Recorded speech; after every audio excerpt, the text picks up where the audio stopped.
Welcome back to Decadorks. We're the 12-sided guys. We have Scott as Mr. Ornan Opal Bleacher. At your service. Sabrina as Sylvie Everpine. Oh, hello. Jordan as Dr. Victim. Jordan as... I'm giving you guys some hints about what's going to happen to this episode. Mogram's going to become a quack plastic surgeon. Jordan as Dr. Victor Mogrimsky. You're most welcome. Matt as Guy of Grants Harbor. That is my name. Don't wear it out. And me, Paul, as Master Dungeon and Dragons Esquire. We'd like to formally thank you for joining us tonight, this morning, tomorrow, yesterday, 12 years from now. We're having a great time doing this podcast, and we're glad you're having a great time listening. For all of our new listeners who joined us for Campaign 2, Chorus of the Forsaken, don't forget you can check out Campaign 1, The Crystal Codex, during the long 6-day drought between new episode releases. Or, if you've been with us all along, but you miss your old friends Pine, Nari, Ebby, Roos, Joff, and Richter, did I miss somebody? The only one I miss is Gigi. Well, maybe a re-listen is in order for you as well. You can hear our quality improve over each episode, and you get to be part of an epic story reminiscent of the JRPGs of the Super Nintendo era. Regardless, we're glad you're here with us now, whenever now is for you. Anyway, if you're waiting for me to throw some skeletons riding motorcycles at our heroes, then it'll be a long wait, and this podcast is for you. It's Chorus of the Forsaken, episode 16.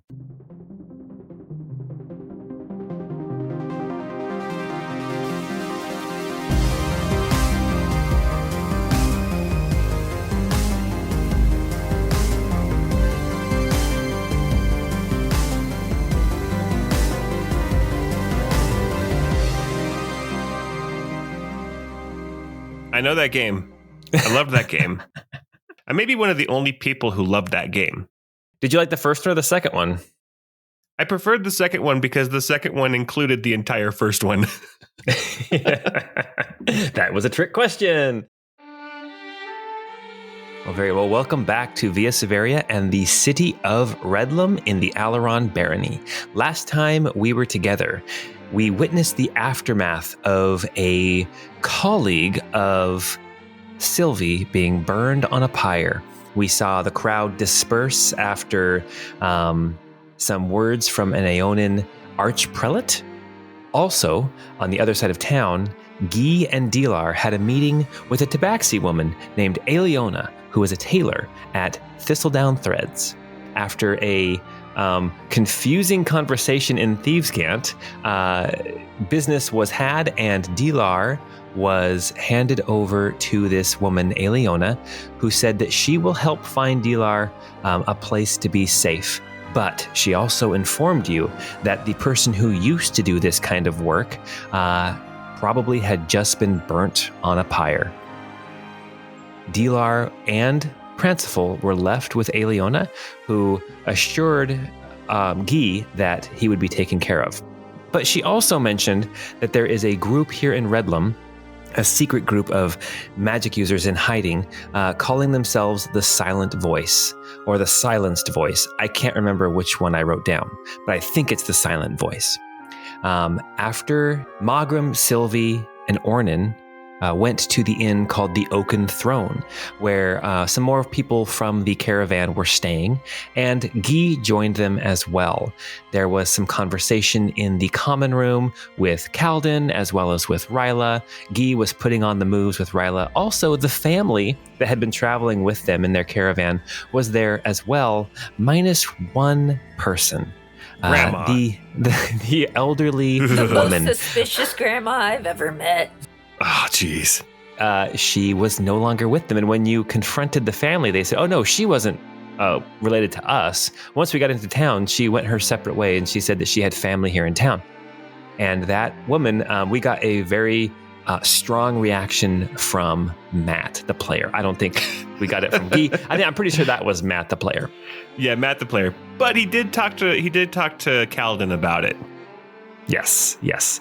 After a little bit more time spent in the inn, in the common room, Ornan chatted up some halflings, and he found out a couple of other things, some little tidbits of information. He found out that the new sect of Aeonian Inquisitors are called Navorians, the ones who have they use arcane magic against itself. And also he learned that something is going on with the Shrine of Sylvanus just outside of town.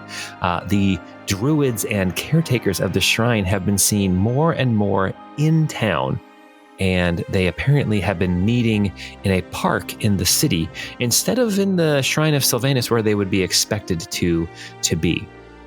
After all of this, our heroes went to bed, and in the morning, they woke up to find Gardenia, their other ally from the caravan, was there with a couple of other guards from the Baron, informing them that the Baron requested their presence to help explain all of these shenanigans and sketchy circumstances of how the money was gathered in Barograd and brought back to the Baron of Alaron.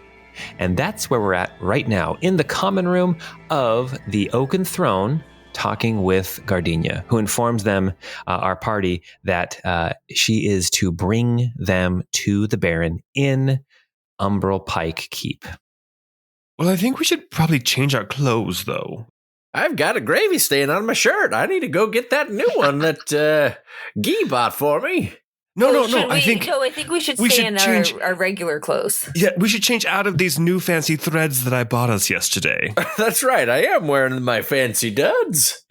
I also and you can't even see the gravy stain. I sure hope this gravy stain comes out.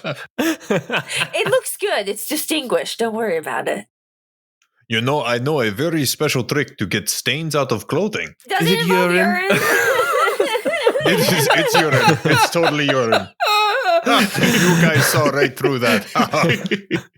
All right, well, Ornan, let's go back upstairs so I can pee on you.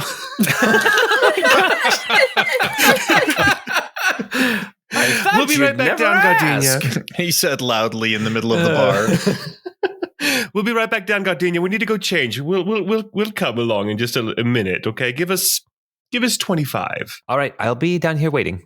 And she goes back to the front and sits down at a bench with the other two guards who are here, all wearing the livery of the Baron of Alaron. I should also explain the livery, the sigil of the Baron of Alaron. It looks like his colors are white and green halved. So if you're looking at like a flag or like at a tabard, the left half is white with a red rampant fox, and the left side is green with a white sword pointing down.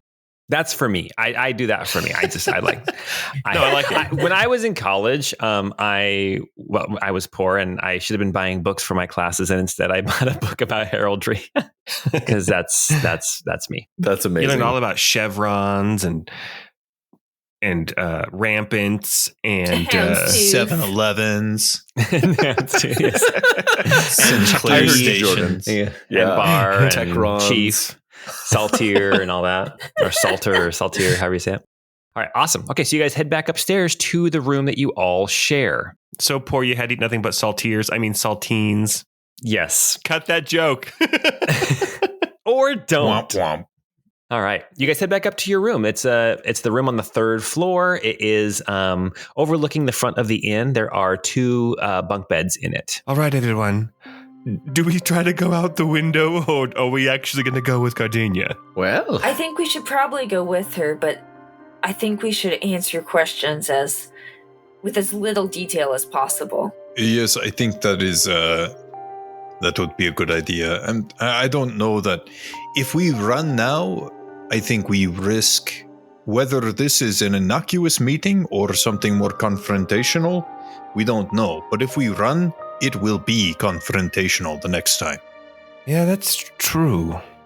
At this point, they have nothing on us if we just kind of plead ignorance and plead the fifth. I don't think there's much they can use against us. Well, I mean, it depends on what's been reported about us. And honestly, I'm very nervous about the Baron. Even Tobias was worried for his life, and he's like the Baron's best friend.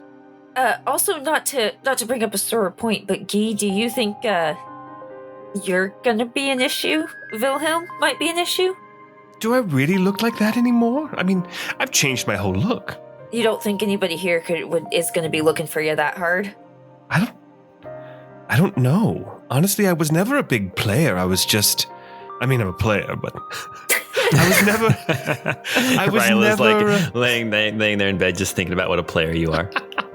Oh, I thought you meant like in the bunk bed next to us. I was like, wow, that's neat. All right. Oh, sorry, Orny. Did we wake you up there on the top bunk? No, Oh you my guys were gosh. surprisingly quiet. I expected it to be noisier. Oh my gosh. I'm very disappointing in bed. Oh my goodness. Anyway, you're right. I think we instantly make an enemy. I just worry that we go into that keep, especially having to explain all the bizarre happenings over in Barograd, that we are potentially basically putting our hands out for the shackles. I don't know that we have a choice, though. We become fugitives right now, or we walk right in and maybe try to talk our way out of it. If we run away, I think that's the wrong move.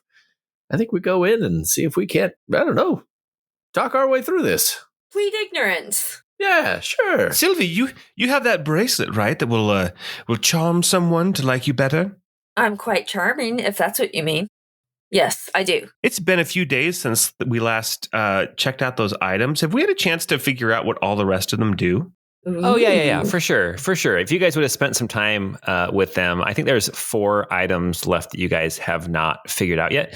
So each of you could have spent a couple hours over the last couple of days and figured these out. Okay, before I forget, I want to know what everyone's passive insight is. 13 for Ornan. 11 for Guy. 17 for Mogram. Sylvia's 10. So 17 for Mogram. Mogram, you, as you guys are talking about like running or not, you realize that potentially, were you to run, it could also be very bad for Gardenia. Okay. Not for our Gardania. And Tobias. I mean, we like Tobias too. And Tobias too, but Yeah. Gardenia is literally here trying to get you, and so and she's also lower on the totem pole, so it'd be And easier Mogram for would her to be definitely dismissed. say that. Yeah, Mogram would definitely be like, look, if Gardenia fails to return with us, it would likely mean something very bad would happen to her as well. So at least for her sake, perhaps we go. We could never let anything happen to her. Not that angel. Never. I'm pretty sure she's the main Gardania character. is such a sweet lady. Let's go and take care of Do her. you remember when she jumped off the ruins and she twisted her ankle and almost died? She got like 6 damage from a 10-foot fall, and she only has 11 hit points. Oh gosh, Gardenia. Okay, all right. So let's go over these items Memories. here real quick. Yes, these items real quick. We have the scepter, the Queen's scepter. So it's a mace, and it is a magical mace. So if like somebody is if a weapon needs to be magical to deal full damage, it will. It's not a +1, I think, but it is magic, so it'll break through that defense. But when you wield it, if you have it in your hand, and if you are attuned to it, you have advantage on persuasion and intimidation. Whoa. It has to be in your hand. Wild. Oh, so you had to be like cosplaying as a pretty princess. In I order mean, to you have could be that. holding it in your hand and have it down at your side, but it has to be held in your hand to gain that advantage. Okay. So, yes. So you hold your rod, and it gives you advantage on persuasion. Get a load of this. Yikes! That's quite the rod to give you advantage on intimidation. I believe hey, get your mind out of the Big gutter, swinging Scott. This one's a scepter. scepter. This one's a scepter. It's got a big It's ball only in the a end. rod It's if we kind of- give it to Jordan. All right. And then next we have got, there was a dagger from way back underneath the castle of Grimley Castle. That dagger is a +1 dagger. That's what it is. Ooh. Oh, nice. Okay. the shield. The shield is what it does is when you have the shield, it does not require attunement, but when you have the shield, you have advantage on initiative rolls and wisdom perception checks. Whoa, nice. It's basically a sentinel shield. Damn. Dude, okay, just for everybody's like edification, Pine didn't get one of those until right before the final fight with Iramil in the last campaign. It was like Pine's capstone item. Capstone, but not the most powerful. Just the last item you got. It's not super powerful though. It's pretty cool. It doesn't require attunement though. And It does advantage not on require perception without attunement and advantage on initiative. That's when the shield is in, but when while you're holding the shield, you have to have the shield on your arm. So if you're just walking along with it strapped to your back, you don't get that. It has to be on your arm. I think Mogrim should have that so we can get higher up in initiative so that instead of constantly like trying to play catch up and keep us healed, you can actually like do things like bless or heroism or something. I mean, he is the combat medic. He's the support character, so it makes sense. But no, I mean, we can roll with it, I guess. Either way. And then the last thing was that suit of studded leather armor. It's just +1 studded leather armor. It has 1 extra stud. Yes. Oh, it's so studly. Which is a real shame because it totally makes it look unbalanced. All right. So yeah, those are your items. So you guys can split those up however you want to. And then you guys are changing your clothes, you decided? Yeah. You know Guy wants that horsey armor, right? I mean, the scepter would be rad too, but he definitely wants the horse armor. That's fine by me. I think, Guy, if you want to take the scepter, I think go for it. Unless anybody else wants it, but I don't think Mogrim is not charismatic, so he's going to try to avoid making any sorts of persuasion checks at all. Yeah, I mean, it would definitely get the most bang for your buck with Guy. But I also don't want to claim all the cool stuff, like the horse armor. No, take it. Go for it. I have dark vision for 180 feet now. 180 feet? Wow. Dark vision for days. Dark areas actually glow to Ornan. When people open their mouth, it's like headlights turn on. Well, while we are doing that, are you guys all squared away upstairs and ready to come on down? I believe so. A quick question. Did anybody want the studded leather armor? I know a couple merchants who want it. Maybe that's the correct thing, because I've got that scale mail I lifted from Roland's keep, but it gives me disadvantage on stealth, but it's 1 more AC than the studded leather. So I guess the question is, what do you guys think would be more important? I want to poll my companions here. Higher AC but disadvantage on stealth, or lower AC but no disadvantage? I think so far I'm the only one who's done stealth checks, right? Ornan turns to face you, and his whole like heavy suit of armor just makes so much noise. I think stealth sounds fantastic. It's covered in bells. You know. Oh gosh! I imagine there are literally two of those cast iron skillets. They're just clanging together every time you move. Your pauldrons are cast iron Gamgee. skillets.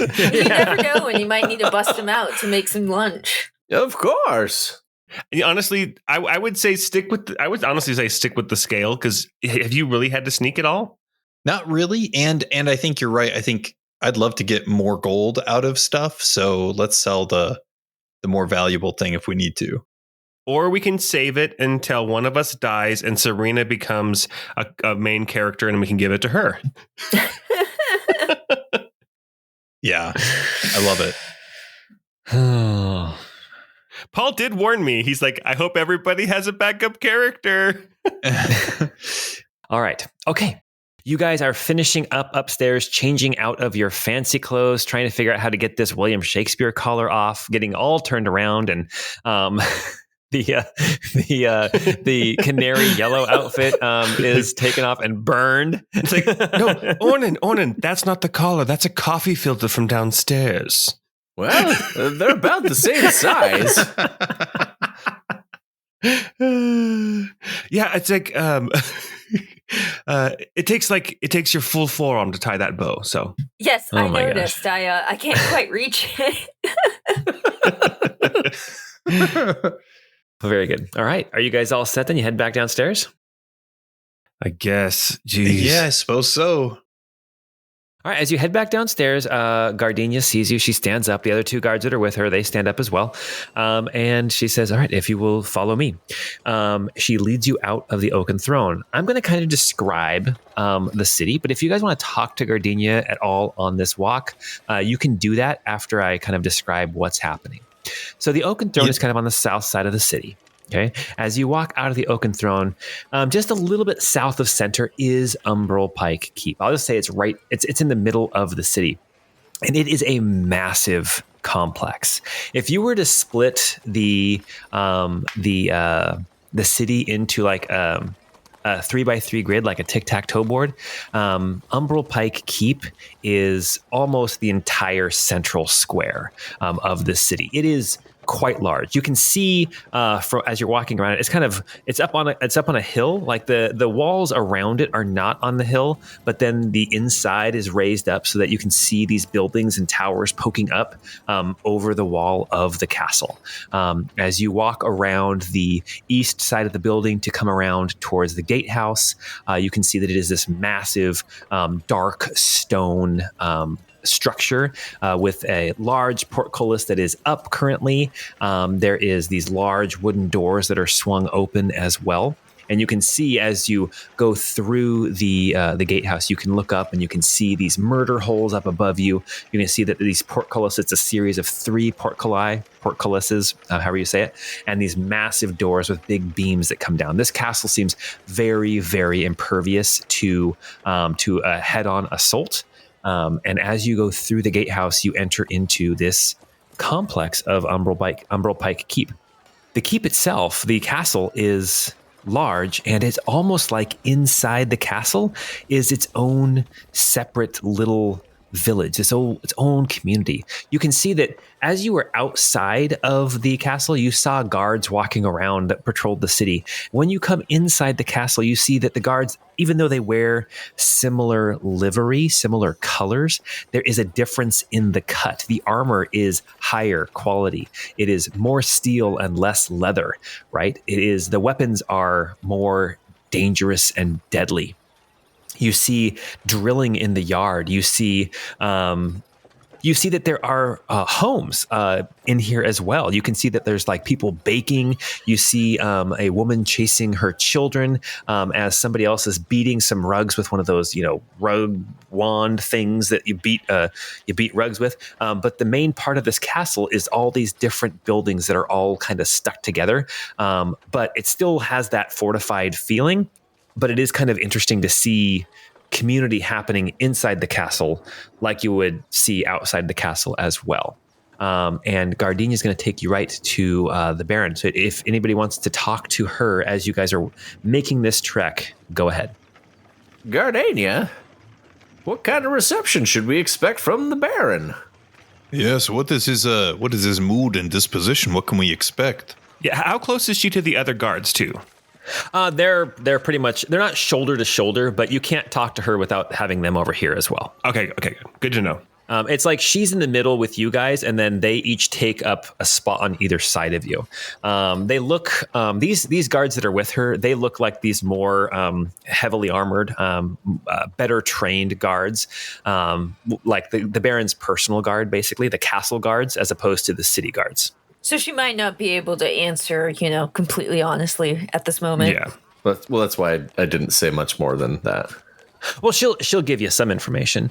She says, well, actually, the Baron's mood, I was in the meeting as Tobias was questioned, and the Baron asked very few questions. In fact, the Baron only asked one question, and the rest of the talking was done by the Baron's small council. So I imagine you can expect the same.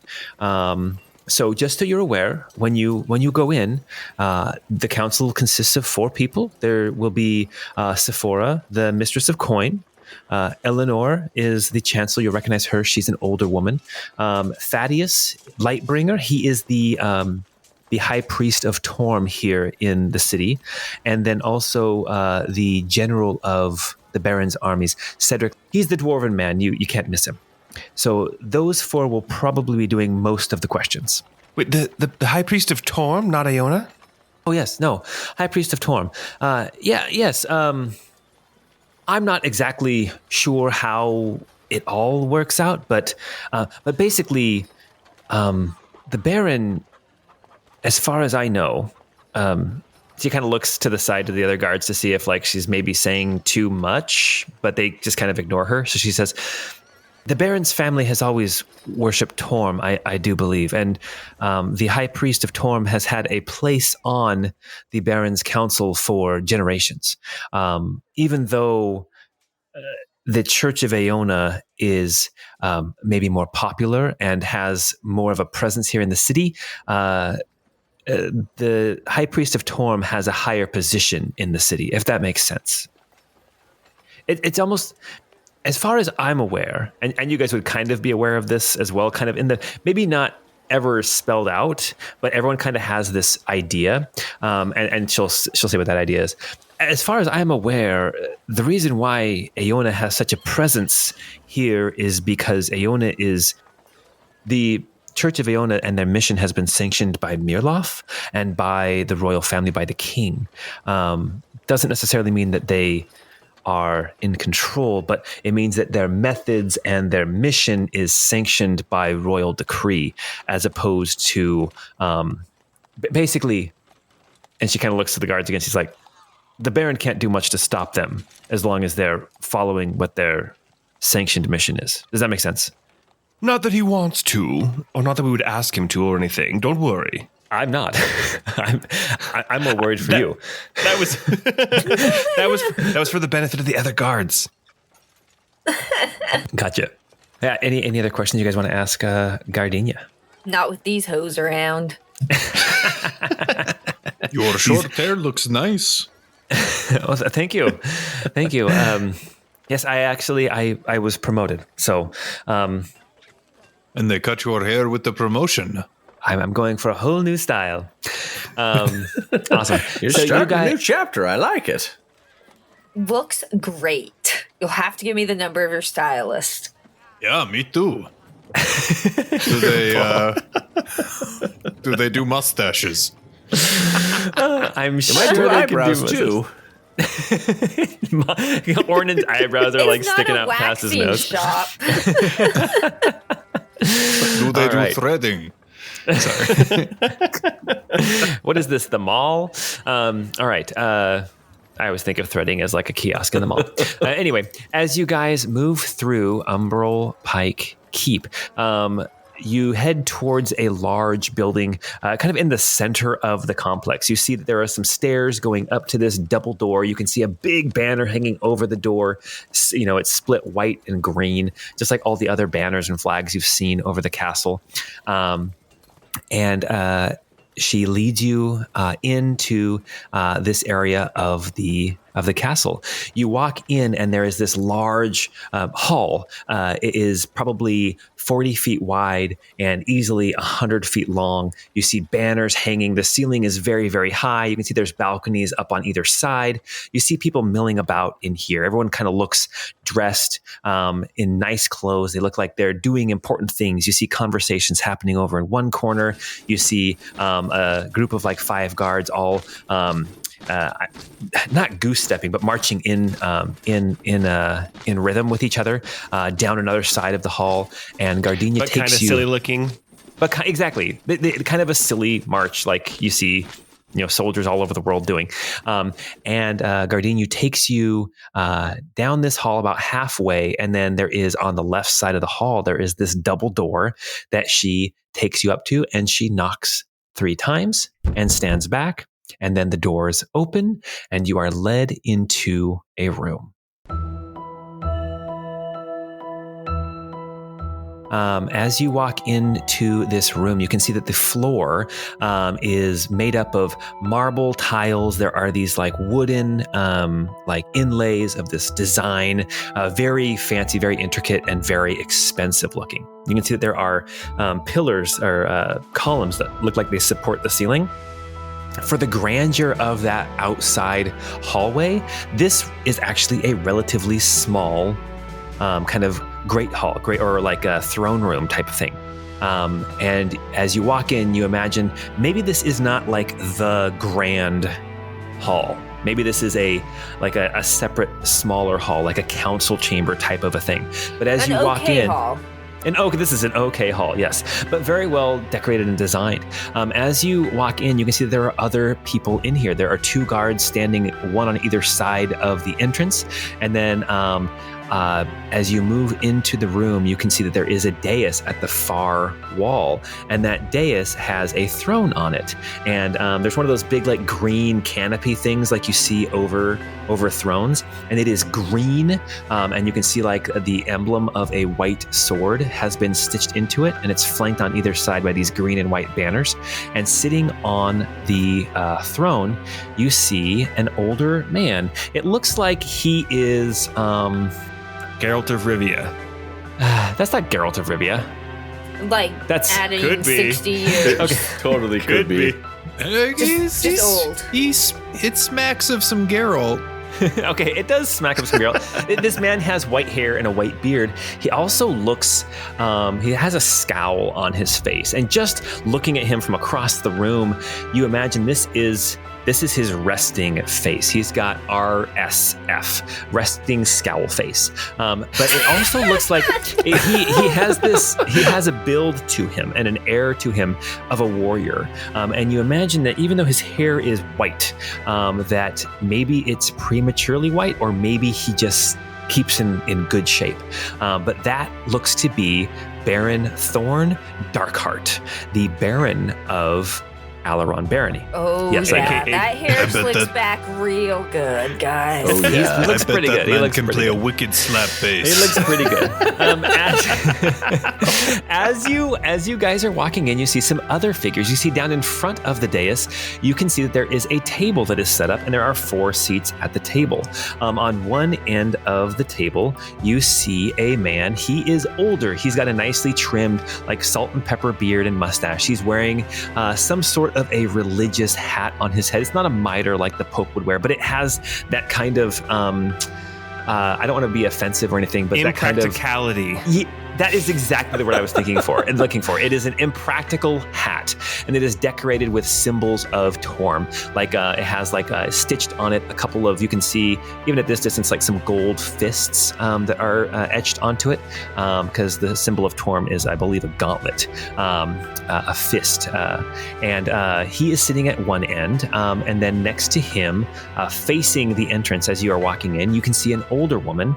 She also has white hair. Her hair is done up into a bun, but she has like some of it hanging down along her back. She's wearing this beautiful dark blue gown high up on the neck. It's very, very dark. It almost looks black.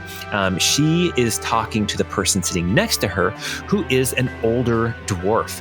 He has a thick white beard, but is still a brown, thick, luscious mustache. He is wearing armor, but it looks like more of like armor of state, like ceremonial armor, as opposed to something that you would actually wear into battle. And you imagine this must be the general of the armies. And the fourth person of this council is actually standing off to the side. She is a younger woman. She's probably maybe 40 years old. She's got dark brown skin. She's got short hair. She's dressed very, you can tell her clothing is nice, well made, but it's not ostentatious. It's got like some brown breeches and a jacket and vest. And she is actually over talking with Tobias over in the corner. And Gardenia kind of steps over to talk to them as well as you come into this chamber. And in case our listeners are wondering, she is snatched. Do not worry. Yeah. Oh, yeah. Oh, yeah. Super cute. Don't blame me. Blame AI. I'm not complaining. I'm not complaining about the tokens you make. Nobody's They're upset. incredible. And check out Eleanor, the older lady. I don't know. Ooh, Hey, yeah. Paul, Daddy you Very have- like. dignified. This campaign so far has started to turn me Wow. ageist and sexist, and I don't trust old women anymore. The old religious man with the impractical hat you're fine with. It's the woman who looks like she's got it all together. She's the one that you have a problem with. Oh gosh. I kid. I'm not either of those things. As you walk in, you can see at the far end the Baron he's sitting there. He's kind of leaned over, kind of has his chin on one fist, and as you walk in, he kind of sits upright and just stares down at you. As you start to make your way down into the middle of the room, the woman who was talking with Tobias steps over to you, and she introduces herself. She says, "Thank you for coming. I am Sephora. I am the mistress of coin here in Alaron Barony. I'm sure it was explained to you why we've called you here. If you can just, please, to our council and to the Baron," and she motions up to the Baron, who kind of nods down at her. If you can just help us understand the complicated story that our esteemed colleague Tobias relayed to us earlier today, we'd very much appreciate some light being shed on all of these crazy goings-ons. Crazy goings-ons is And Very then, official. Yes. So then Sephora, the mistress of coin, she goes and she takes her seat. And so now you have, sitting at this table, you have Thaddeus, the high priest of Torm, the religious counselor. You have Eleanor, Eleonora, the older woman who is the chancellor, and you have Cedric, the dwarven general, and Sephora, the mistress of coin. As you step in, and then as you step in, Eleonora, the chancellor, she says, "Go ahead and start where you think it makes the most sense." Well, it's not really that complicated. I mean, there were some squid snakes and then a wizard in the woods, and then there was a evil... I'm kidding. I don't do that. Okay. Let me start by saying that while we were present for many of these events, Tobias and his primarily the head of his guard, Gardenia, really spearheaded all of the protective and combative aspects of the story. She was a great battlefield leader, and it does our heart good to see that she has been promoted. Eleonora, the chancellor, the older woman, she says, what does she say? Cut the crap. Yeah, basically, she says, "We're not here for flattery. We're here for the truth." Well, it really wasn't all that complicated. Yeah, I'm not quite sure how we could shed more light. Old Roly-Poly was stealing money. Tell us about this. Old Roly-Poly was stealing money? What Roly-Poly? Is that Sir Roland? Oh, yes, that's what we townsfolk up in Barograd all call him. Roly-Poly. So, yes, some of the townsfolk do say that, yes. Some of them. And I very casually point across my chest over at Ornan. Some of them call him that. So then, as you do that, Eleonora says, "Please step forward, my deep gnome friend. What is your name?" Oh, Ornan Opal Bleacher, at your service. Please step forward. Closer, please. More than that? Please. How many? Please. Okay. Maybe 5 more feet. Nope, that's But this too room close. is very intimidating. There you go. Right up here. Right up on the table. Come on. Can you see my eyes from here? I can't see all of you. barely over the table. As you are watching Ornan kind of move up towards the table, anyone with a passive perception more than 12 notices that Gardenia is kind of standing next to Tobias, and she looks over at you guys and she starts motioning you all forward with her hand down at her waist. She's kind of like, go up there. Okay, I'll start moving forward too. Yeah. So maybe not as far as Ornan, but one back. she did request Ornan step forward. Yeah, there you go. There you go. Yeah, so Ornan is a little bit closer. The rest of you are all a little bit further back. But Eleonora says, "Good friend Deep Gnome, why don't you tell us who you are and what your connection is to Barograd and to Sir Roly-Poly?" You can see that they have paper out, and it looks like with your guys' passives, not all of you will notice this, but enough of you will notice this, that it looks like some of them are taking notes and some of them have paper in front of them as kind of a prop. Well, my name is Ornan Opalbleacher. I'm a tax-paying citizen of Barograd. I used to run a tavern up there called the All the Way Inn. And like I said, I'm a tax-paying citizen. The dwarf general starts laughing uproariously at that, and then he gets an elbow from Eleonora. He's like, "Oh, pardon. I apologize. Continue." Now, I met an acquaintance with Tobias, and he requested a little help. He was worried about Sir Roly-Poly, and we went on to kind of maybe be some bodyguards, extra help, if you get what I'm trying to say. She holds up one finger and says, "Excuse me, Mr. Opalbleacher. I'm sorry. The timeline confuses me. When did you meet Tobias?"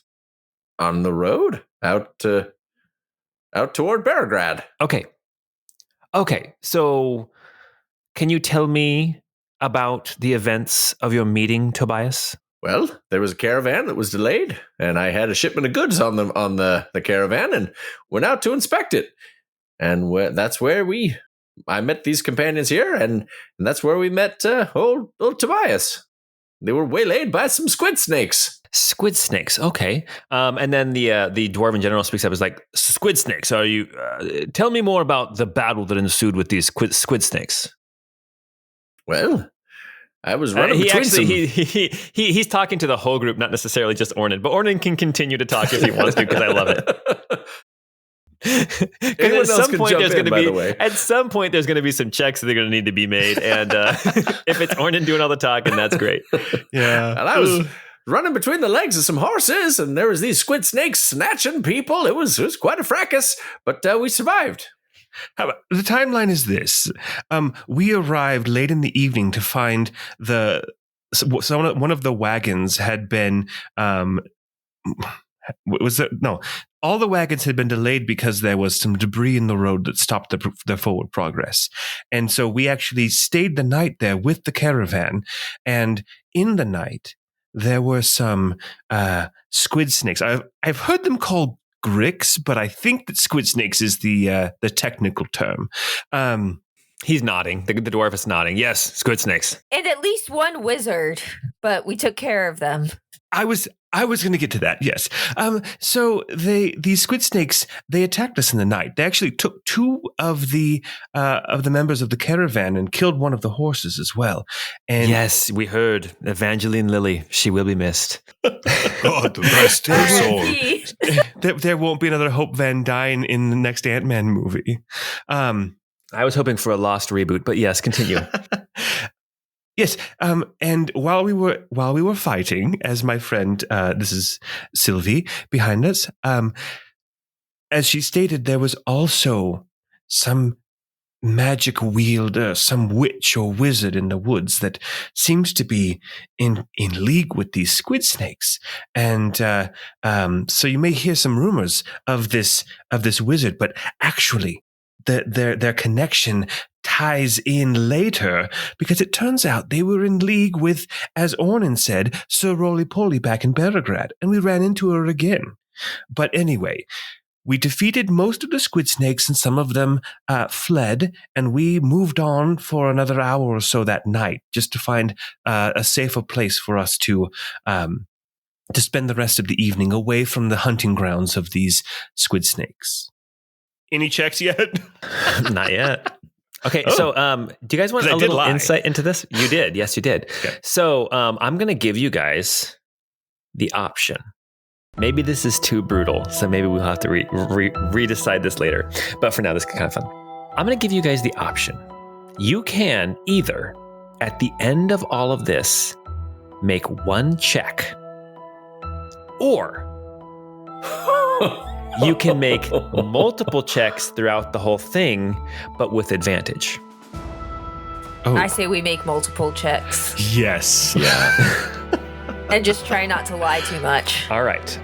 Go ahead and make a deception check. Guy. Okay. With advantage. With advantage?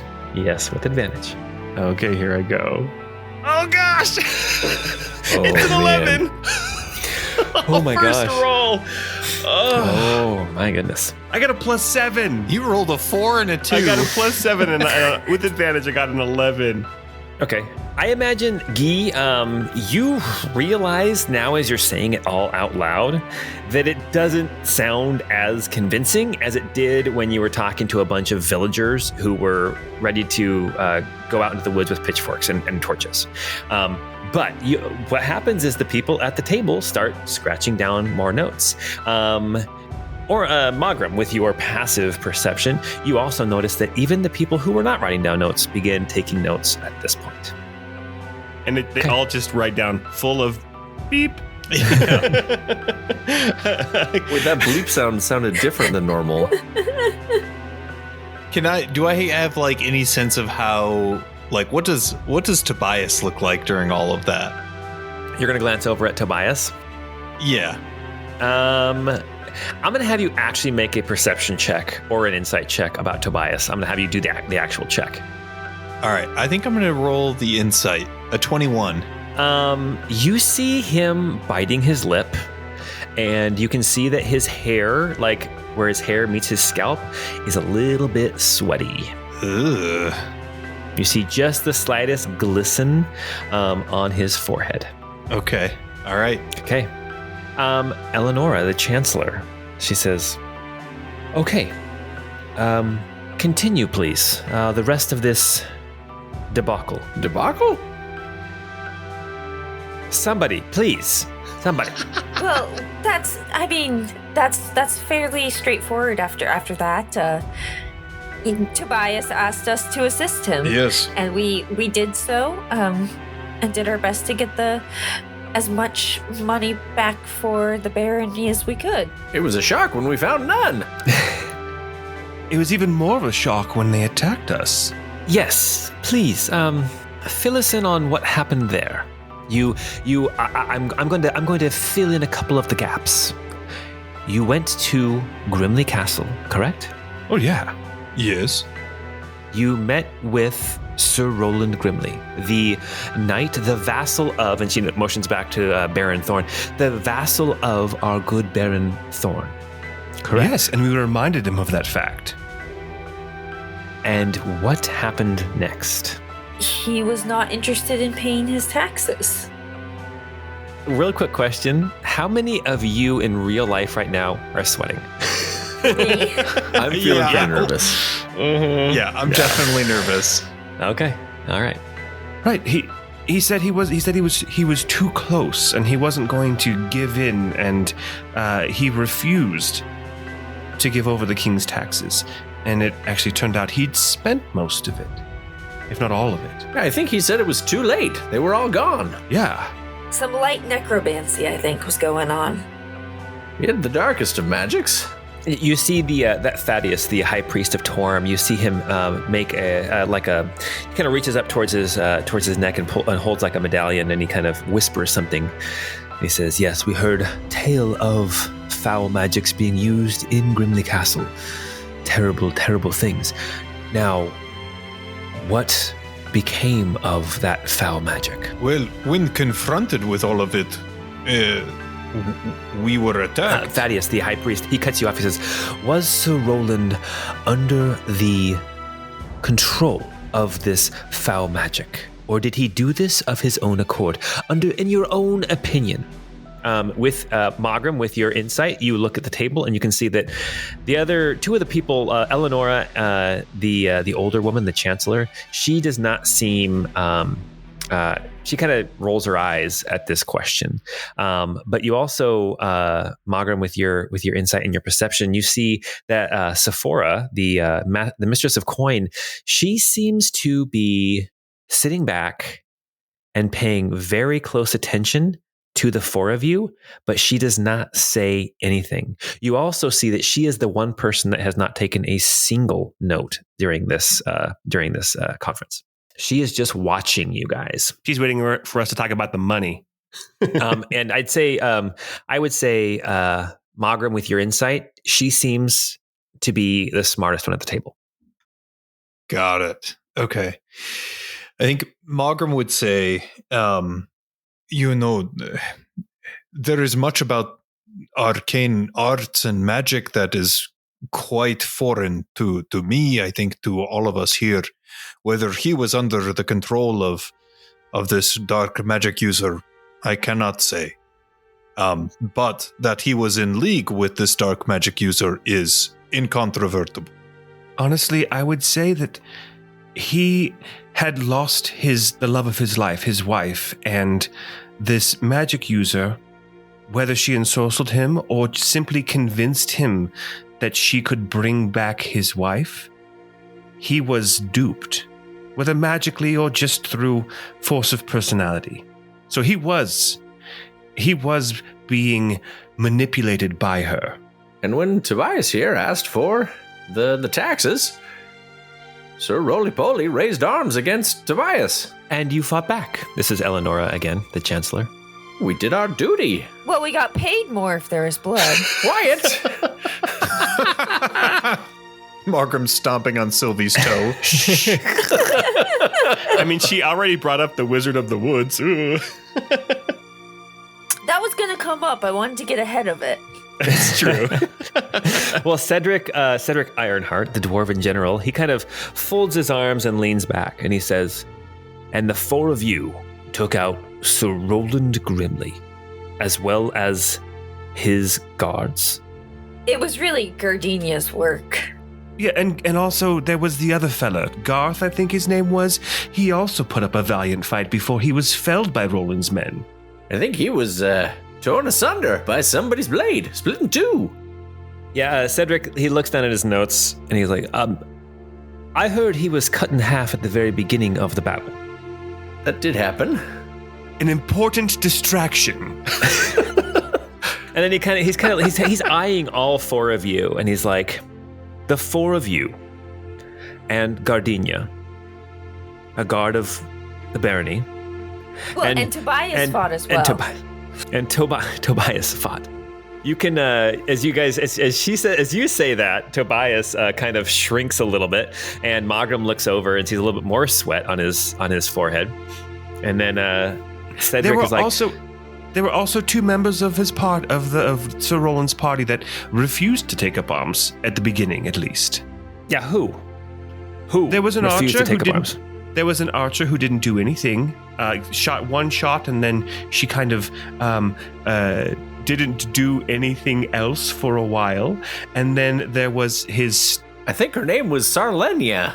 Yes, Sarlenia.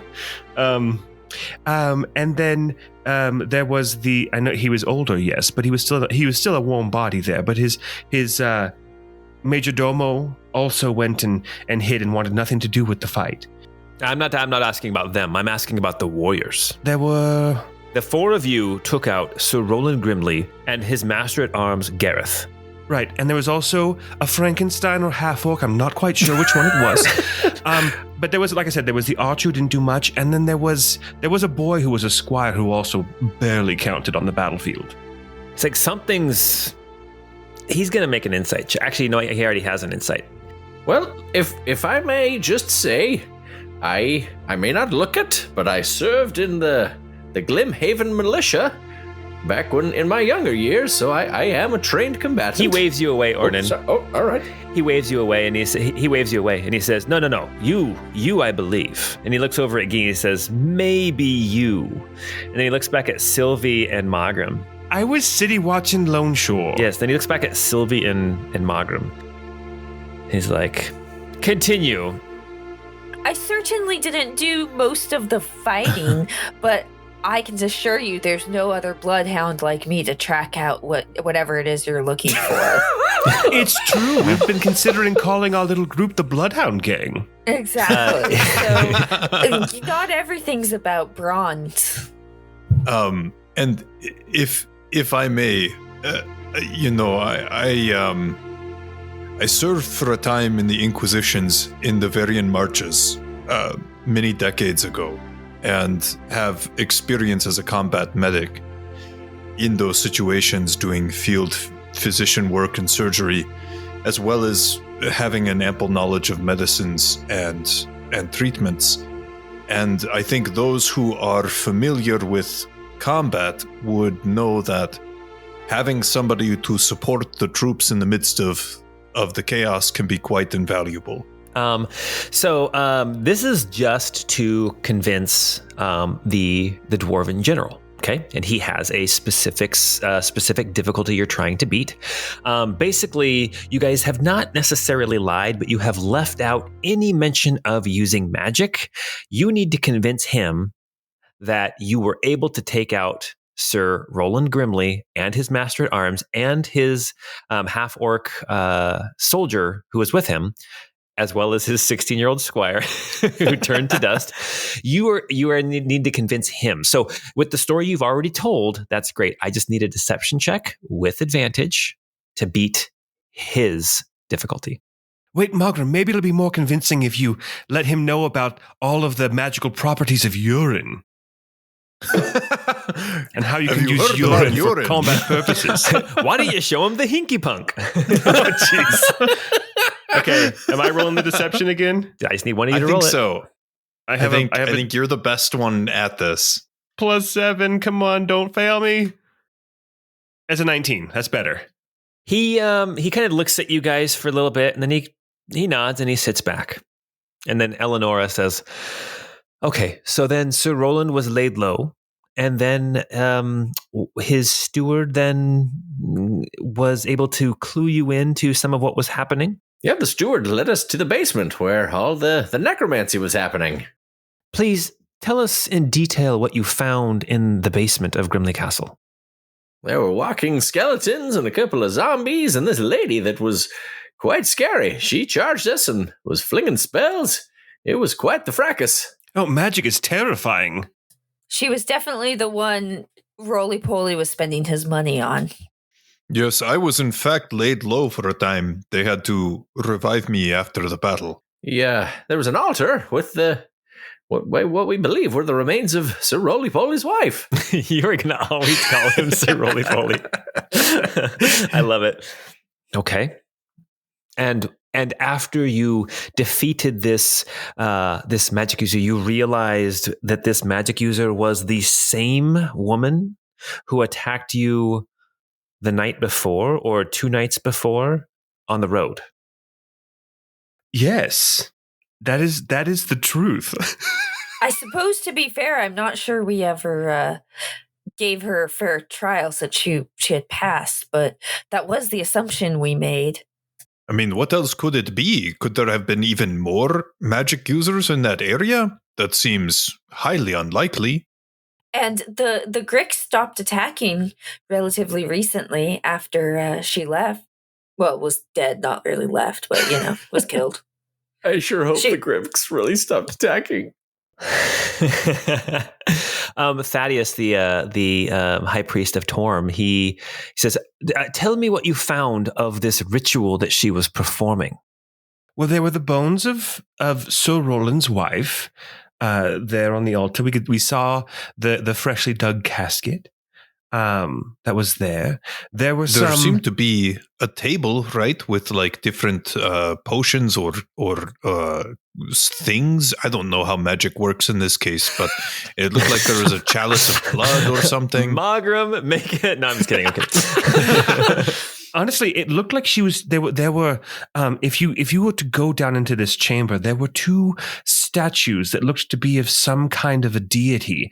That it looked like they had attempted to block their view with curtains and to keep their sight from the unholy work that was happening in the middle on the altar.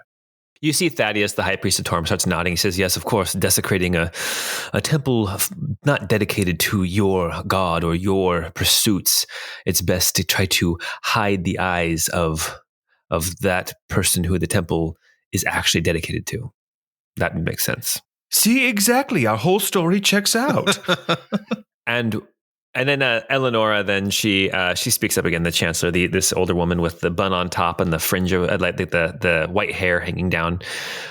She speaks up again. She says, "And then tell me what were you able to do in your attempt to recover the missing taxes that are owed, and she motions back again to the Baron, to our good Baron here. If I may, we looked at what valuables there were there to take an account of them so that Sir Tobias here, could return with those. And I spoke with him about the idea of perhaps the barony claiming the manor of Grimley Castle to use it in order to rectify the losses, perhaps by selling it or by letting it out to others and receiving the rents on it, something to that effect. Airbnb in it. Yes, Right, fancy hotel. Exactly. Anything that could have been done to perhaps make up the difference. And we didn't really help with the search so much. We actually, right after that, we left the castle and never came back into it. I don't believe. But we were also hired to help escort whatever valuables he was able to find here to Redlam, and that's what brings us here in front of you today. They kind of look at each other back and forth. You see that this is the first time that Sephora, the mistress of coin, that she actually takes her eyes from you four and looks back at the other three. They, Eleonora says, if you would not mind, please step back, take a seat, make yourselves comfortable. We have some things to discuss, but we'd appreciate you not leaving this small hall. Gulp. And then they go back to discussing things amongst themselves. You see that the Baron does not move. He is still sitting on his throne underneath that green canopy. Is he moving at all? Or is he like He a is puppet? moving. No. Okay. No, you see him move. Okay. It's a wax figurine. I forgot to describe this a little bit more as well. You can see that there are other guards in here. You can see that there are two of the Baron's, like the castle guards. There's these better equipped guards. One on the west wall, one on the east wall. The one on the east wall is next to another door that leads somewhere else.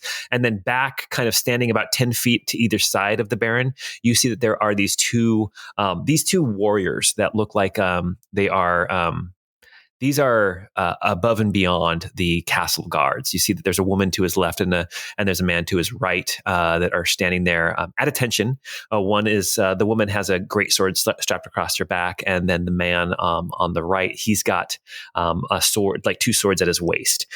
They are heavily armored. They look like they know what they're doing, and you are all here waiting for the small council to finish their discussion. Gardenia is talking to Tobias. You guys can talk amongst yourselves if you want to. Gardenia, though, is going to talk to Tobias for a second, and then she's going to step across the hall, across the room over to you four. As soon as she shows up, I'll say, "You're doing great." She nods and she says, "Thank you. I appreciate all the kind words. They can see through that, though. They know that I was not the key player that you make me out to be." We only spoke the truth. In the grand scheme of things, I mean, if we're going hard numbers, damage dealing, you probably did more than I did. I appreciate that. I think she kind of looks around and she kind of gauges how things went, and she's like, I think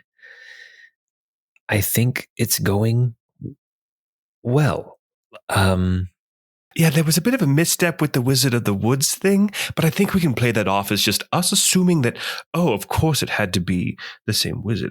This is in a whisper. Of course it had to be the same wizard, because, I mean, who runs into wizards in the woods and then 2 days later, So we could just maybe play that off as like, I guess we realized at that point that maybe our story, what we had assumed, wasn't super strong, but I think the rest of it went pretty well. But that's not our fault. Like, everyone else assumed the same. Right. I mean, but you know what they say about assuming. I have heard some things. Gardenia says, "No, what?" Yes. She says, I think overall, your your interrogation, your chat with this small council has gone over better than Tobias's, honestly. So I think that hopefully your words have led some credibility to Tobias's story, which is, of course, the truth. But fingers crossed. And thank you for your kind words. I'm going to go stand over by Tobias again. And she steps back across the room. Ciao. How is Tobias looking over there? He actually, as he's standing there, you see him reach into his jacket and pull out a little flask and take a little swig again. All right. Oh Calm his no, nerves. he had just kicked man. that habit. Oh, I wonder if it's any mycelium meat. I think I got him hooked. I can see that. Yeah, it's delicious. Well, I'm really, guys, is anybody else getting like a Chrono Trigger vibe here where no matter how well we do a trial, we're still going to end up being executed in 3 days? I think you're probably 100%. right. That was the first thing that came into my mind. I know. Look, quick, everybody, look around for a dinosaur tank. I think it's a dragon tank. All right. As you guys are talking, then Eleonora, the chancellor, she stands back up. She says, all right, you four, if you will please come back in front of us, please.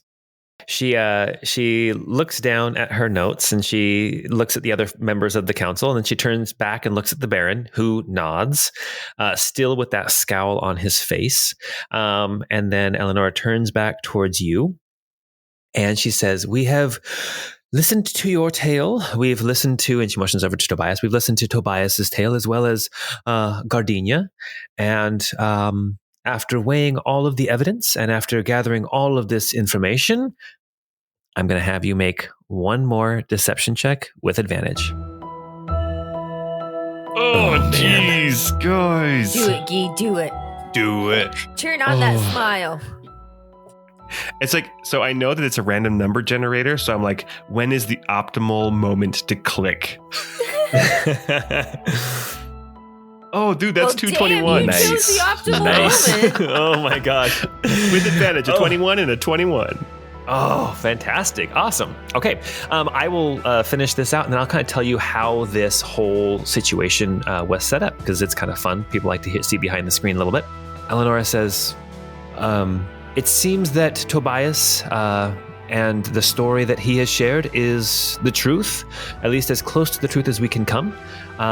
She turns to Sephora, the mistress of coin, and says, Sephora, do you believe that the treasures obtained from Grimley Castle will be enough to cover the taxes owed our good King Astolfo from the Baron?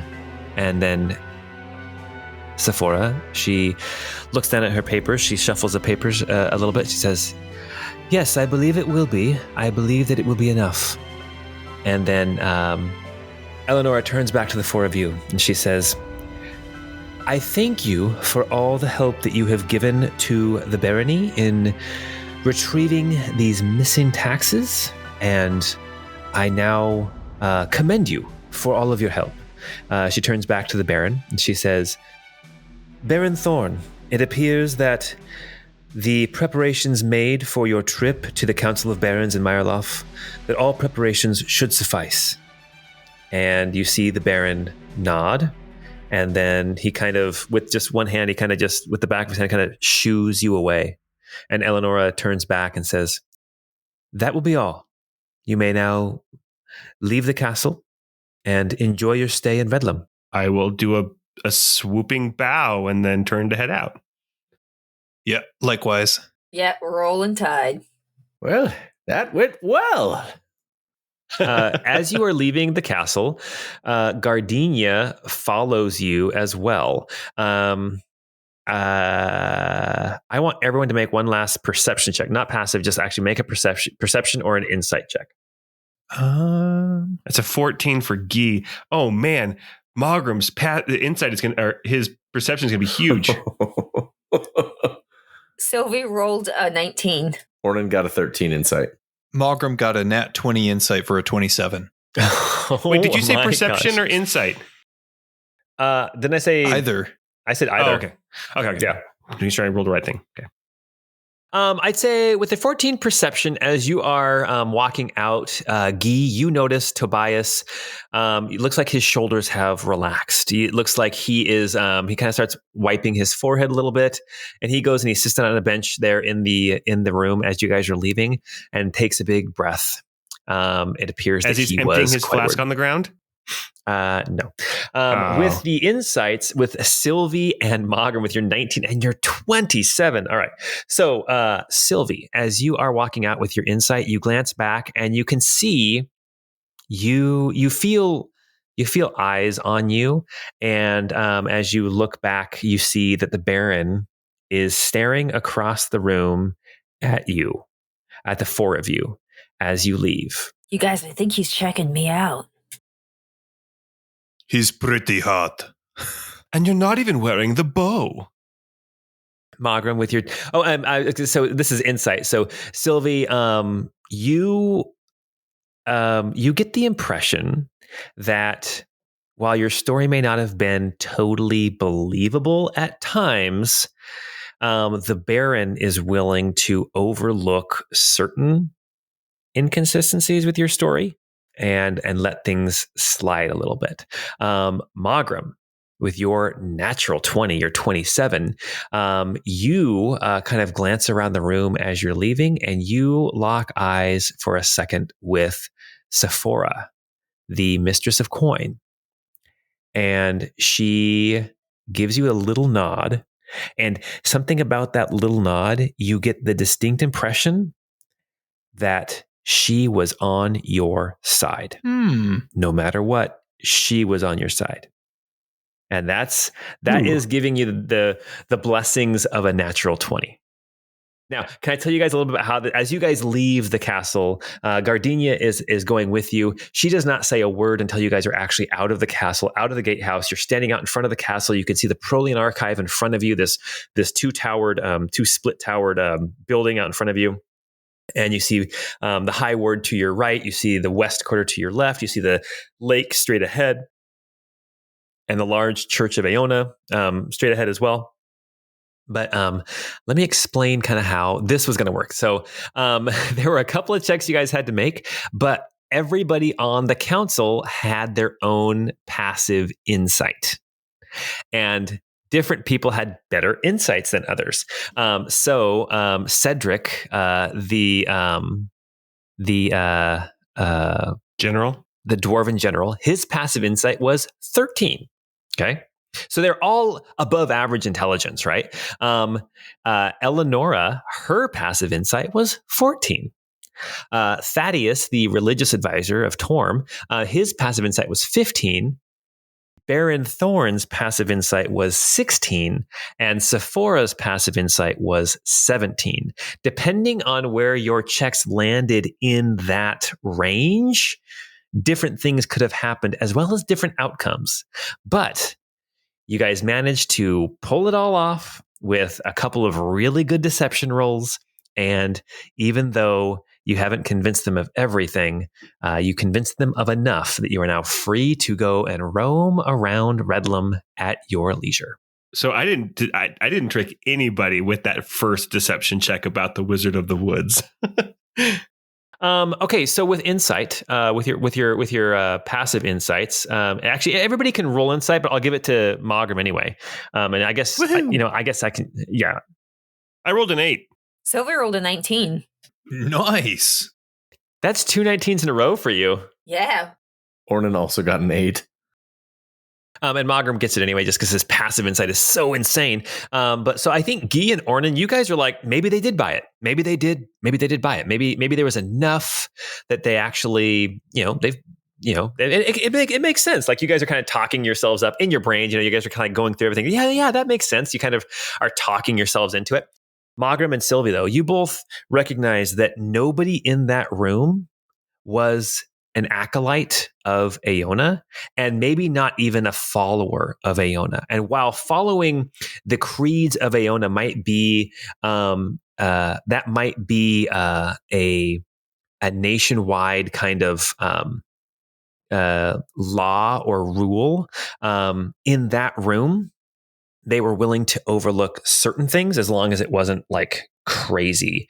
If you guys would have come out and said we were blasting them with magic, and you wouldn't believe Sylvie used her bitch bolt and like totally zapped a kid to death. So I started blasting them. Yeah, He exactly. deserved it. The kid started it. Well, she scuffed her feet first, though, so it could have been magic, could have just been science. Yeah, exactly. That things could have gone differently, but they were willing to overlook it. So maybe at least here in Alaron, maybe Aona does not have quite as much of a hold, at least not in private conversation and in private settings as out in public. All right, you are all out now in this square just outside the castle, and Gardenia turns to you and says, "Well, that went surprisingly well." You know what you should do to celebrate? You should go buy yourself some new fancy clothes like we did. Yeah, she thinks back. She's like, "Canary yellow's not for me." What about sequins? She says, "Well, if you'll excuse me, I do have new duties to see to here in the city. But should you need me, I'll be around. And I'm trying to think where she'd even be. Okay.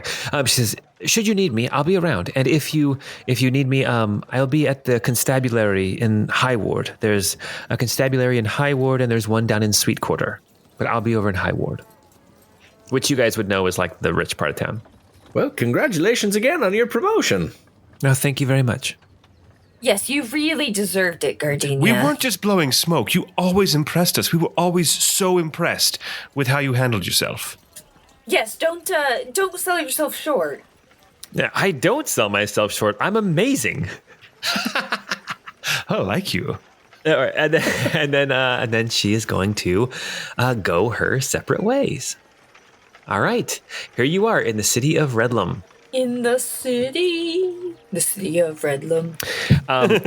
There was I'm just waiting for a riot to happen here, and I'll name an episode Bedlam and Redlum. Well, there was a very good. real possibility you guys would have you guys would have been arrested, depending on your rules. Woo! No way, we're smooth as Honestly, things went really well. Maybe we don't need to change our clothes. We can keep those for another special occasion. I was afraid we were going to have to sneak out of here and that the Baron was going to send people after people fitting our descriptions, and tried to change them up. But I don't know if we even need to change. I'm not sure I want to be called in again. We got off this time, but I don't think I want to be called in again to be questioned. I wouldn't mind changing my appearance. That, and I don't think that it would be good for us to perhaps stick around, because while they perhaps have bought what we have sold them for now, I would not be surprised if things were to change, or if there were some ire that needed to be placed on someone, that they might turn to us. That's true. Where do you suppose we should go next, then? Or do we go our separate ways? Well, I have a thought. I don't think we should go our separate ways just yet, because we share something besides just a camaraderie on the battlefield and days of travel together. We've been sharing dreams. Yeah. And something you were saying last night, Ornin, about Was it about your eyes, Guy? Sorry, No, wait, no, what are it we was talking when he was about? muttering in his sleep about Gemma. Oh, We do. I'm sorry. I do that sometimes. I'm sorry. It's still pretty crazy, right? We've all had these connected dreams. And I've been thinking about it. Sylvie, you mentioned in your dream that not only was there a sense of loss, but there was also this feeling of encroaching wild and savageness. And I can't help but tie that feeling to what we've even experienced on the road here, with not just the Gricks attacking the caravans, but with even the domestic animals in that town a couple days back, or even last night as I was walking just between the tailor's shop and the Oaken Throne. I heard all kinds of animals fighting and it was unexpected, and I'm wondering if that's connected in any way, which then makes me think if it's nature growing more wild. Ornan, you were saying that you heard about the druids of the sanctuary of Sylvanus or something that they had left. I wonder if they would have any insights into all that and maybe help us connect it to the dream. The rumor about these priests is that they've kind of abandoned their temple and they're hanging out in some gardens. I thought it might be worth asking them to see what their thoughts are on all the wildlife going a little bit crazy. You know, Guy, it is as though you are reading my mind. There is too much that is happening these days that feels peculiar and foreboding. And I try to imagine myself away and on my own, confronting these travails or these difficulties, all without companionship. And that seems fraught with disaster. So it seems to me that being together is probably the best way to face whatever it is that might be coming. I would agree. I am definitely in favor of the idea of going and speaking with these druids of Sylvanus. Sylvanus? Sylvanus? I think there's an anus at the end. It's Sylvanus. There's usually an anus at the end. Anus. Broncanus. Oh, you silly anus. I always said Sylvanus, but then again, I also always said Bale instead of... So now we have balls and Sylvanus. And, You know, I pulled up Diablo 2 the other day to listen to how they said Bale versus Ball, and they use Bale in that game, so I feel justified. You can probably cut that. Nobody cares about that. No, we're keeping it and the awkward silence. Yes, for sure. There's also this map we found, and I'd want to take another look at it together, maybe more privately, but there is potential for a very lucrative endeavor going to some of these other locations marked on these maps and seeing what ancient things we might be able to unearth and maybe go into, adventure archaeology or something. Ooh, dungeon delving. That could always be fun. Well, if the map is contemporary with the dreams, we might be able to find some more information about that time period. At the time period, yeah, unfortunately, it doesn't seem like we're in the right area of the world to find where Oak Road was. But money. I do like money. I use it to buy goods and services. Yes. I like to make Yes. a pool of it and kind of like Scrooge McDuck dive in. All right. Well, very cool. Okay. So, you guys, what is it you guys are wanting to do at this point? I propose we go and get drunk. We celebrate, and then tomorrow we decide to go and seek out these druids. Should we keep our clothes on for tonight and then change into our new clothes tomorrow? Or should we just take it off? When we get drunk, we can take it all off. I want to see a drunk Margrim trying to get everyone to do the electric slide in that yellow jumpsuit. Oh my gosh. It's so funny. Come on, everybody. You know it. Come on, it's the electric slide. Come on. Why isn't anybody up here with me? Well, before we go back to the tavern, That's the hustle. Oh, yeah, that's right.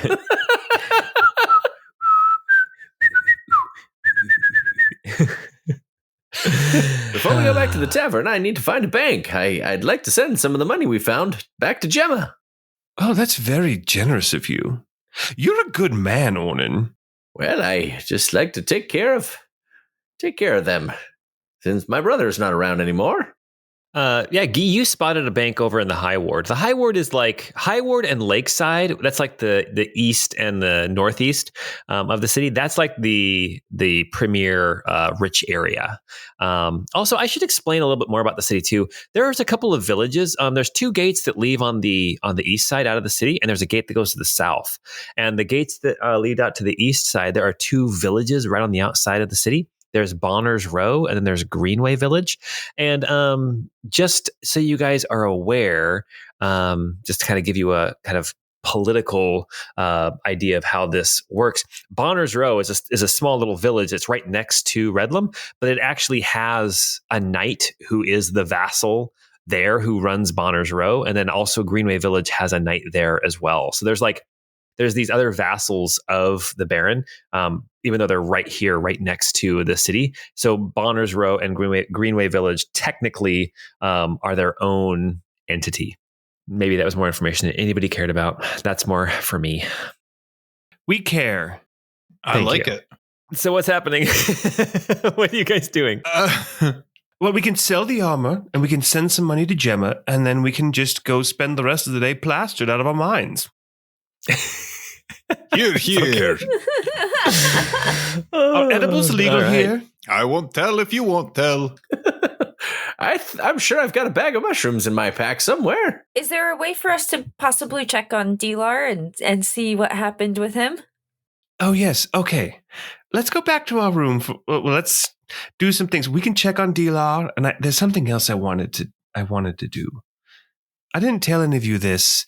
During my watch the other night, my book opened up and I saw a name in it for the first time ever. I hadn't noticed it before, but does the name Draven Heartwood ring any bells for any of you? Now that's a name you could have picked. That sounds really cool.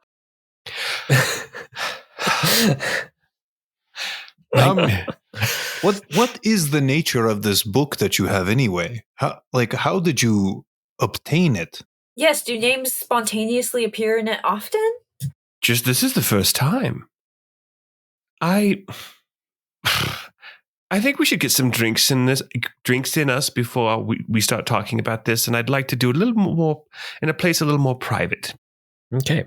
That sounds reasonable. Let's do this thing, and you can tell us stories about your book, and perhaps we can talk a little bit about some of our backgrounds, get to know each other a little bit more. So how's your sex life? So funny, Mark. I did not hit her. I did not. All right. Very good. So you guys are going to head over to the High Ward to a bank first off, which is not a problem. They have a kind of courier service. Basically, the next time a caravan goes, there is you're not the only person who would be sending things back and forth, but there's like a little lockbox that their courier will take that is full of money. And how much, Ornan, are you going to send back to Gemma? Let me pull up my notes. Okay. I have 64 gold to send her. Oh, wow. That's a lot. Very cool. All right. That's not a problem. You send 64 gold back to Gemma. They actually change it out for platinum, so it's actually lighter and easier to carry. And then you want to sell the armor, huh? Yeah, and also the armor that I used to be wearing, the armor that I got from Nalira. Oh, yeah. The armor that I got so that she would... how do I put this? The armor she gave me so that I'd look hot. Oh, gotcha. Yes. All right, that's not a problem. You find candy. Yeah, you find a couple of leather workers that are there in kind of on Silverhand Lane that sell kind of high end leather work. When you go in and you show this studded leather armor, they are very intrigued with it. Regular studded leather armor is 45 gold pieces. I'll say that studded leather armor is going to be like 180 if it's +1, so you can sell it for 90. Okay, let's do it. Okay, and then I have some scale. Oh, also, hey. Should we sell these manta corpses to some leather workers? Manta corpses, we should. Or do we want to? Yeah, do we want to like commission something from them, or just sell the raw leather? I say we sell it. I don't know how long we're going to stay here in Redlam. Well, you have it in that big bag of yours. Yep, it's right here. Okay. This same leather worker looking at it, he's like, this isn't necessarily great quality that I... His name is Tanner. He's like, this isn't great. It does have wings. It does have wings, but but let's be honest. A cow's leather is going to be better than manticore skin. This is more of a showpiece. So, I could make a trophy out of it, but usually the person who... It's like you go hunting for a deer and then you sell me the deer to mount the head and then I sell the head to somebody else. Doesn't make sense. Usually the trophy matters to the person who took down the beast. So I can make a trophy for you out of these manticore hides and these manticore, manes if you would like. But as far as me buying them off of you, I could give you maybe 16 gold for both of them. So 8 gold apiece. Could you make like a nifty ulster cloak with it? A sit cloak. And a hood out of the head so that we have like a lion mane and fangs coming down over our forehead. But definitely wings on the back of the cloak, for sure. I wouldn't wear it. It'd be gaudy as hell, but it'd be pretty cool. I could do that for you. Instead of me paying you for the leather, you would then have to pay me for the work. This is garbage. Just take our skins, but let's go somewhere else. Doesn't recognize quality manticore leather when he sees it. I could make you these quality leather cloaks, these manticore cloaks, for 15 gold apiece. They will not give you any benefit except for being made of manticore skin. Never mind. I say just huck the skins. We don't need them. All right, 16 gold. You know what he's going to do? He's going to turn it into some kind of trophy, and some wealthy person's going to come pay like 200 gold for it. He literally, as soon as you guys leave, he takes down his sign and starts repainting it to like the Manticore's leathers or something like that. Nice. All right, and then you said you wanted to sell some scale mail as well, Matt? Yeah, just what I was wearing before. Yeah, you can get 25 gold for that. Great. Is there anything anybody wants to purchase right now while you guys are shopping? There is no Gerard here, but there is people who are selling things. And anyone who has not listened to Campaign 1 and has no clue who Gerard is, you're really missing out. You're missing out. He was a treasure. He was a treasure. All of them were. Every single Gerard we met. They come from the moon.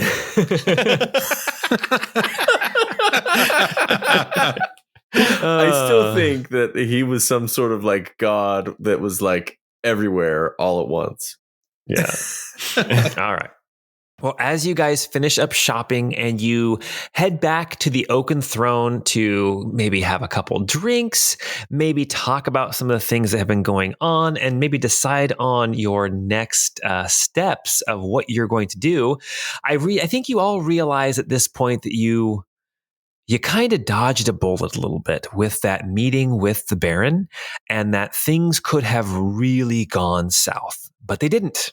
And you are here, you are free in the city of Redlum, and the world's your oyster. And that's where we're going to stop for tonight. All right, you guys. Well, thank you for playing. And when we get together next time, we'll see what other adventures can happen here in the city of Redlum. Don't forget, go join our Discord. You can chat with us. You can chat with other like-minded individuals who like us for some reason. You can share your theories. You can maybe mention a couple things that may have been missed by our players that maybe you listeners are a little bit more in tune. Wow. And he's throwing until we shade. get together next time. That was harsh, Paul. You realize that Scott and I listen Wow, with a okay, fine-tooth Paul. comb to every single episode. We hope you have a great time.